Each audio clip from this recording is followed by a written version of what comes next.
All right, everyone, welcome to another deep dive. And today we're taking a closer look at Chapter 12 of Harry Potter and the Sorcerer's Stone, the Mirror of Erised. Ooh, that's a good one. Yeah, and I think it's going to be interesting. We have so many different angles to look at it from. Absolutely. You know, we've got excerpts from the book itself. Of course, we always have that. And then a really helpful FAQ, a quiz to test our knowledge, Fun. and some thought-provoking essays. Yeah, this chapter is packed with symbolism and character development. It really is. Yeah. And, you know, maybe some clues about the bigger mysteries of the series. Ooh, I like that. So let's dive in. Let's do it. So, you know, one of the things that really struck me about this chapter is how it kind of sets up Harry's journey of self-discovery. Oh, absolutely. He's experiencing Christmas at Hogwarts for the first time, right? Yes. It's this magical atmosphere. Yeah. But at the same time, he's grappling with, you know, the loss of his parents and the secrets of his past. Absolutely. It's like this bittersweet symphony of joy and longing. Yeah. You know what I mean? Yeah, totally. And speaking of contrasts, like the chapter opens with that incredible description of Hogwarts at Christmas. Oh, yeah. Remember how the grounds are covered in snow? The lake is frozen solid, Sea wind. howling around the castle. Yeah, but inside it's a whole different story. Totally different. Roaring fires in every common room, enchanted decorations, and this just like Buzzing. festive cheer, like buzzing with it. Yeah, and it's almost like Hogwarts is this safe haven from the harshness of the outside world. Absolutely, like this cozy magical bubble where students like Harry who can't go home for the holidays Right. find a sense of belonging and family. Yes, and I feel like that sense of community makes Malfoy's taunts towards Harry even more striking. Oh, for sure. You know, still fuming over Slytherin's Quidditch loss, remember? Makes those cruel remarks about Harry not having a real family to go home to. Yeah, that scene really highlights the deep-seated differences between them. It does. Malfoy, coming from this wealthy, pure-blood family, has been raised with this inherent sense of superiority. But his taunts actually reveal his insecurity and jealousy. You know, deep down, he craves the acceptance and the genuine connection that Harry finds so easily at Hogwarts. It's like he sees this genuine happiness in Harry, Yeah. the kind that money and status can't buy. Yeah, And it just drives him crazy. it totally does. So now let's sneak over to the library, where we find Ron and Harry Okay. on this mission to uncover the mystery of Nicholas Flamel. Yes. And it's Hagrid's slip of the tongue about Flamel that sparks their curiosity. Right, and they're convinced that understanding this mysterious figure is going to help them figure out what Snape is after. Right, exactly. And their search for information in the library is just like such a classic Hogwarts moment. It is. They're poring over these ancient books, pulling dusty volumes off shelves, Oh, yeah. getting lost in this labyrinth of knowledge. And remember how Ron is just pulling books off shelves at random? Oh, yeah. While Hermione is like meticulously going through a list? So It's hilarious, but it shows how much they still have to learn about the magical world. they do. They're like these eager explorers just beginning to scratch the surface of this vast hidden world. I like that. So, but the real magic happens when the Christmas presents arrive. Oh, yes. Harry receives an invisibility cloak. What?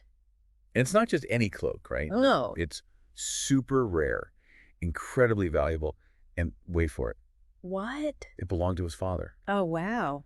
The invisibility cloak is one of those magical objects that's so much more than just a cool gadget. It really is. It allows him to explore in secret, just like he's exploring his own identity and past in secret.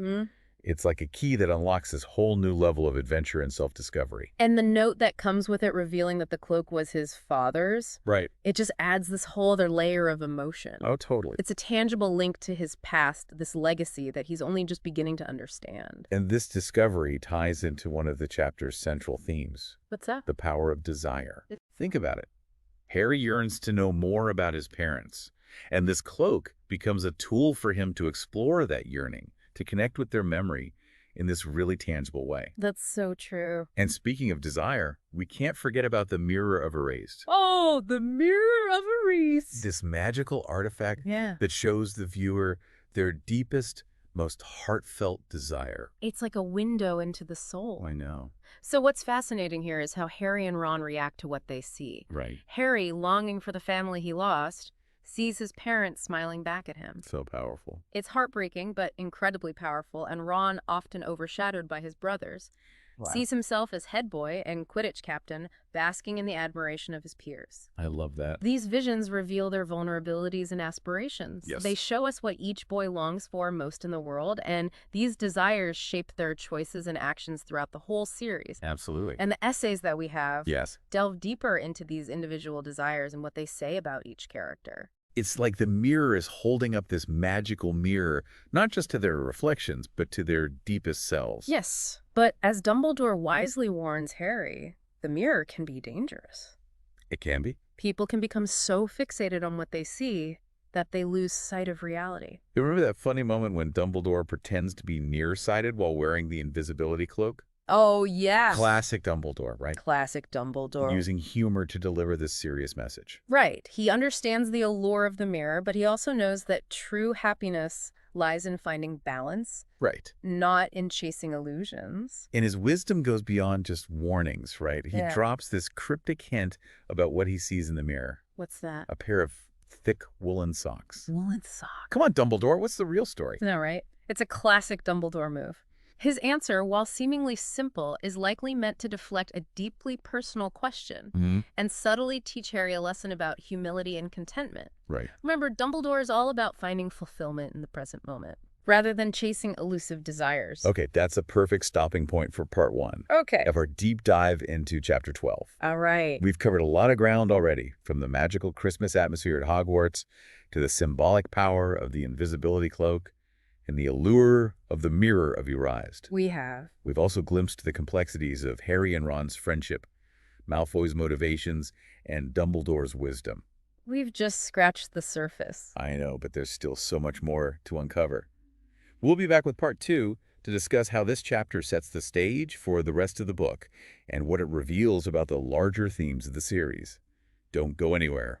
Welcome back to our deep dive on Chapter 12. Now that we've kind of set the scene, Yes. let's explore how the events and themes of this chapter sort of ripple outwards, impacting the rest of the book and the series as a whole. You know, it's amazing how one chapter can pack such a punch. It really is. It's like J.K. Rowling planted all these little seeds in Chapter 12 that blossom into these major plot points and character arcs later on. Yeah, and take the Invisibility Cloak, for example. Oh, yeah. That cloak becomes Harry's secret weapon, Right. allowing him to explore Hogwarts unseen, uncovering secrets, and even evading danger. It's like a symbol of his growing agency and his ability to kind of carve his own path, even within the constraints of the wizarding world.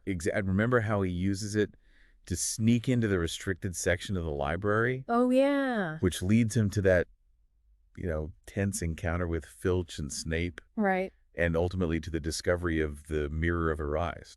That whole sequence is a great example of how the cloak, while giving Harry freedom, also leads him into these risky situations. It does. It's a reminder that even with magical tools, Right. choices have consequences. And it's not just about sneaking around. Right. The cloak becomes this symbol of Harry's connection to his parents and their legacy. Absolutely. It's almost like he's wrapping himself in their courage and sacrifice every time he puts it on. The cloak's significance deepens as we learn more about Harry's family history and their role in fighting against Voldemort. Right. It becomes this tangible reminder of the fight for good and the sacrifices made to protect Harry.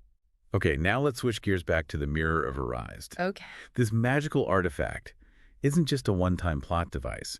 It reflects these core themes that run through the entire Harry Potter saga. The mirror's ability to show us our deepest desires taps into this universal human experience. Right. Yearning. It does. It makes you think about what you truly long for, what you'd be willing to sacrifice to achieve it. And Dumbledore's warning to Harry about the dangers of dwelling on dreams underscores this point. It does. He says, "It does not do to dwell on dreams and forget to live." Right. Those words, they echo throughout the series. They do. Reminding us that it's important to acknowledge our desires, but not let them consume us. Absolutely. And this message is particularly relevant for Harry, who faces temptations and struggles throughout the series to reconcile his desires with his responsibilities. He does. He could easily get lost in the what-ifs and the might-have-beens. Yeah. But Dumbledore's guidance helps him stay grounded.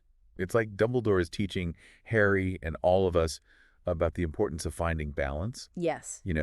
We need to have dreams, but we also need to live in the present moment and appreciate what we have. Absolutely. And let's not forget the powerful contrast between what Harry and Ron see in the mirror. Oh, yes. Harry, driven by this profound need for love and belonging, sees his family. Right. Ron, seeking recognition and a chance to shine, Yes. sees himself as head boy and Quidditch captain winning the House Cup for Gryffindor. It's such a brilliant way to highlight their personalities and their unique paths in the story. It is. Ron, constantly compared to his older brothers, craves individual accomplishment. Right. Harry, yearning for the family he was denied, Yes. prioritizes love and connection above all else.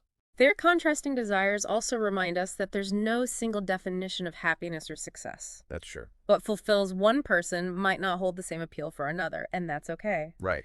The important thing is to understand and value those differences. And this leads us to one of the most debated moments in the chapter. Oh, what's that? Dumbledore's cryptic response when Harry asks him what he sees in the Mirror of Erised. Oh, yeah. A pair of thick woolen socks, he says. Woolen socks, huh? I know, right? Come on, Dumbledore, what's the real story?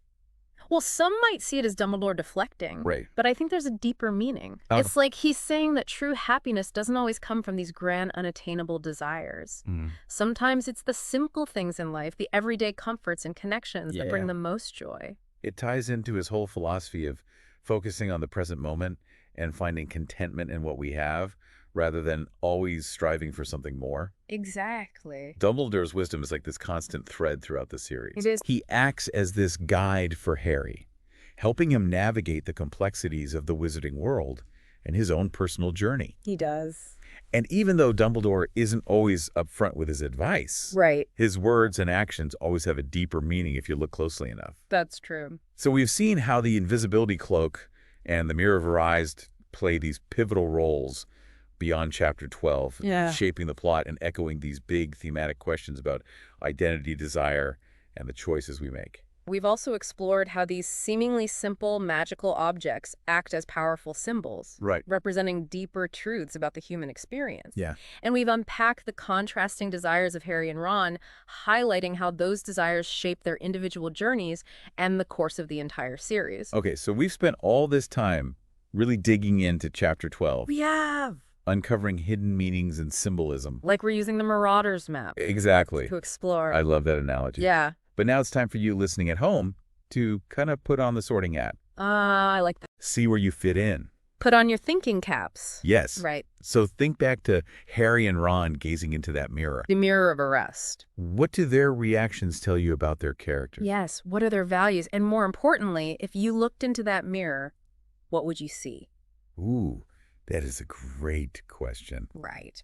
What are those desires that are shaping your choices and your dreams? Are they about connecting with loved ones? Yeah. Achieving something amazing? Right. Or maybe just finding that perfect pair of woolen socks like Dumbledore. Right, exactly. The Mirror of Erised isn't just this magical object. Yeah. It's a reflection of the human heart. With all its complexities and contradictions. Exactly. And just like in the story, Yes. those desires can be both powerful and dangerous. Right. Remember Dumbledore's warning about getting lost in dreams and forgetting to live? Right. This chapter challenges us to find that balance. It does. To embrace our aspirations while staying grounded in reality. It's a lesson that resonates far beyond the pages of a book, wouldn't you say?